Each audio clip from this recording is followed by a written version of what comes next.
वारंगल जिला भद्रकाली मंदिर के मुख्य पुजारी ईवो भद्रकाली शेषु भारती ने कहा, वारंगल शहर के ऐतिहासिक श्री भद्रकाली मंदिर में मालवेड़ी के निर्माण में योगदान देने वाले सभी सम्माननीयों को धन्यवाद। वारंगल शहर के प्रसिद्ध ऐतिहासिक श्री भद्रकाली मंदिर में रथ उत्सव के भव्य उत्सव के लिए सड़कों के निर्माण के लिए आज वास्तु पूजा भूमि पूजन का शिलान्यास समारोह आयोजित किया गया।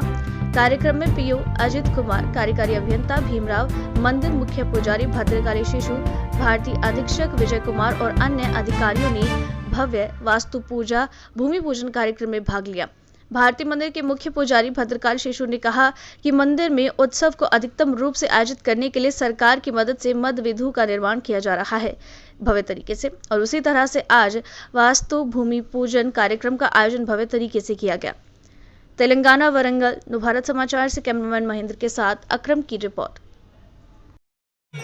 ప్రభుత్వం స్పందించి మాడవీధులకున్న అడ్డంకులన్నీ తొలగించి వేసి ఈ మాడవీధులు ప్రారంభం కావడానికి మన వరంగల్ పశ్చిమ ఎమ్మెల్యే గారు గౌరవనీయులు నాయిని రాజేందర్ రెడ్డి గారు, ఎండోమెంట్ మంత్రి గారు గౌరవనీయులు శ్రీమతి కొండ సురేఖ గారి యొక్క చొరవతో పొంగులేటి శ్రీనివాసరెడ్డి గారు మంత్రివర్యులు, ముఖ్యమంత్రి వర్యుల రేవంత్ రెడ్డి గారు, తెలంగాణ రాష్ట్ర ముఖ్యమంత్రి రేవంత్ రెడ్డి గారు వీళ్ళందరి యొక్క సౌమనస్యంతో ఈ మాడవీధుల నిర్మాణానికి ఉన్న అడ్డంకులు తొలగిపోయి మాడవీధులు ఈరోజు కూడా అధికారులచే ప్రారంభించబడింది।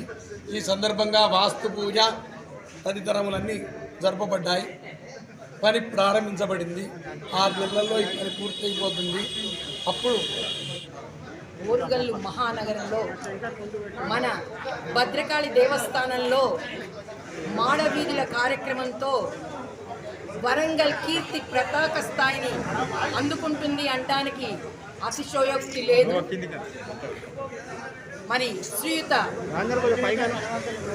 Konda Surekha madam, endowment madam గారి ద్వారా మరియు శ్రీయుత రాజేందర్ రెడ్డి గారు, నాయని రాజేందర్ రెడ్డి గారు ఎమ్మెల్యే గారి ద్వారా వారి యొక్క ఆలోచనతో, వారి యొక్క ఆధ్వర్యంలో కూడా వారి సహకారంతో, మరి ముఖ్యమంత్రి శ్రీయుత రేవంత్ రెడ్డి గారి వారి యొక్క ఆలోచనతో, వారి ప్రోద్బలంతో భద్రకాళి అమ్మవారి దేవస్థానాన్ని అద్భుతంగా పునరుద్ధరించడానికి నడుం కట్టుకొని వెంటనే వాటిని ప్రారంభించవలసిందిగా ఈరోజు ఆదేశించగా శ్రీయుత కమిషనర్ గారి నిర్ణయాల ప్రకారం, మరి కూడా ఉత్తర్వుల ప్రకారం ఈరోజు మన భద్రకాళి దేవస్థాన ప్రధాన అర్చక స్వాములు వేద పండితులు అందరూ కలిసి ఈ యొక్క వాస్తు మండల పూజను నిర్వహించడం జరిగింది।